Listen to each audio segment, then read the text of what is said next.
you have volunteers. The reality is you probably just haven't asked them yet.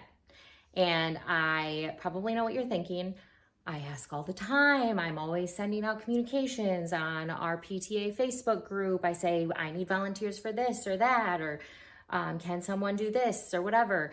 That's great, but the reality is that the average person is not going to volunteer for something if they aren't exclusively asked personally.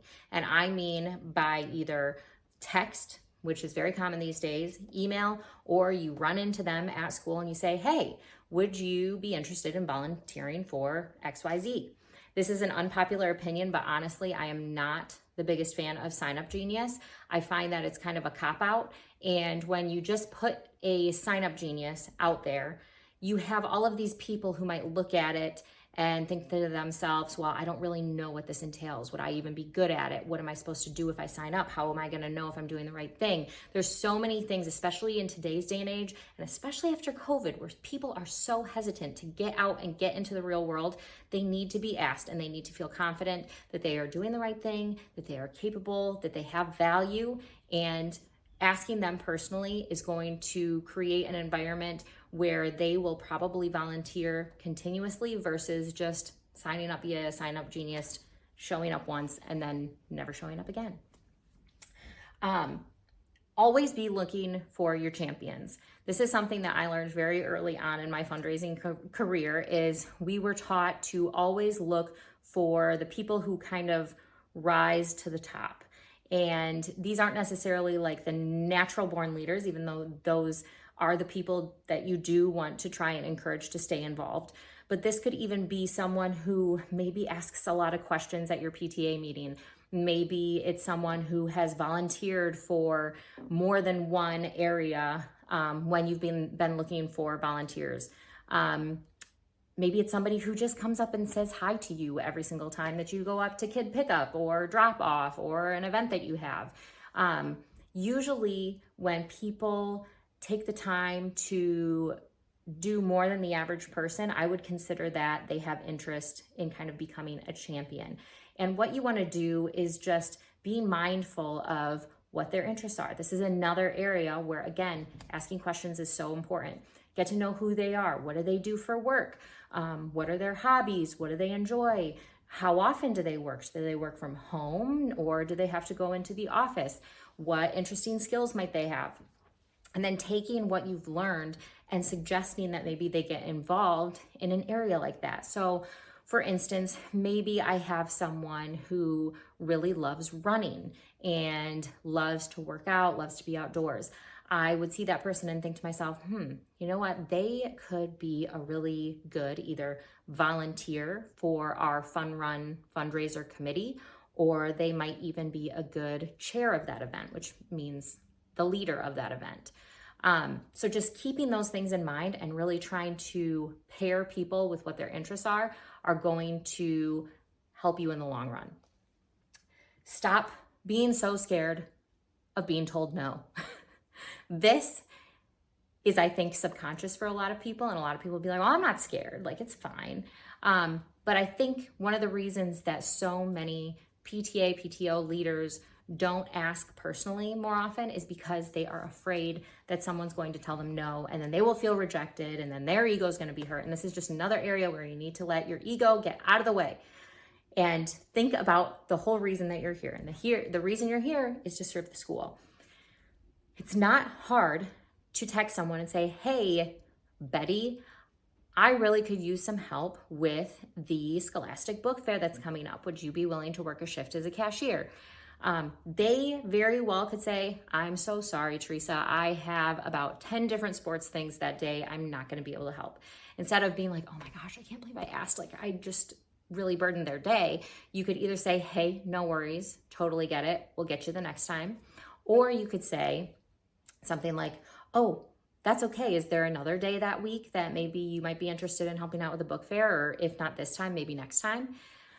Stop thinking of it as a personal rejection and just start thinking of it as another way that you can connect with parents and, again, create that environment that is a culture of expectation of volunteerism and involvement. Communicate your leadership funnel. So I would say at the beginning of every school year, you need to communicate this. Kind of have your first PTA meeting be an organizational overview. Don't just dive into all of the things that you're going to do this year, but kind of give an idea of what your purpose is, how people can get involved, and what you hope to see. Because a lot of times that first, and if this is not your first time on the PTA, then you very well know this, the majority of your newbies are going to be new kindergarten parents. So parents who have, their oldest child in kindergarten, they want to be involved, they're excited, they're nervous, they want to make sure that their child's in a good educational environment.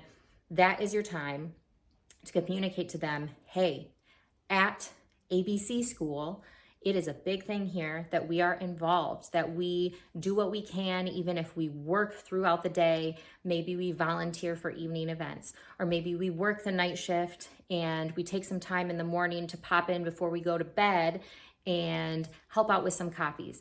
Whatever that might be, you're creating that culture of involvement. I always like to share a little funnel similar to this one. So I will always encourage people, okay, think about what your skill set is, think about what you enjoy, what you might be good at. And as you hear about some of the different events that we have at ABC school, think about what you might be interested in contributing towards. How could you get involved? What might fit into your schedule, into your life, into the capacity that you have? Maybe start out as a volunteer. And then your ultimate goal there is maybe you really love that role and you decide that you want to chair that position. And you lead that role for a couple years and you decide, you know what, I really love to sit on the board because a board seat is opening. Again, because you have limits on your board and you don't just have the same people who are going to sit on the board for a billion years. You are giving people opportunity to grow, just like a normal organization, because you are one. Even if you think you aren't, you are one. You are leading a large group of people and you are here for a goal, and you need to give people a reason to be a part of it. Otherwise, they're going to say, I just volunteer and I do the same thing day in and day out every single year, and nobody appreciates me and I have no opportunity to really show what I'm good at or to lead anyone, and I don't want to be here. And they might even not know that consciously, but subconsciously, they are likely thinking it. You may also have a lot of people who consider themselves Venmo parents, which is perfectly fine. And those are the parents where maybe they really truly don't have the capacity to be there physically present, but maybe they have the capacity to give. Every time that you say, hey, teacher conferences are coming up, we'd love to provide them with some snacks. Would you be willing to consider contributing via Venmo? Those are your Venmo parents. They're always going to be able to provide fiscally or financially, but maybe their time is more valuable to them and they aren't able to give that time. So there is a place for everyone. It's just a matter of figuring out how they can be a part of it and encouraging and enabling them to succeed. Another thing that I don't have on here, but that is important to think about, is you need to prepare your volunteers for success. So prepare, or I should say equip.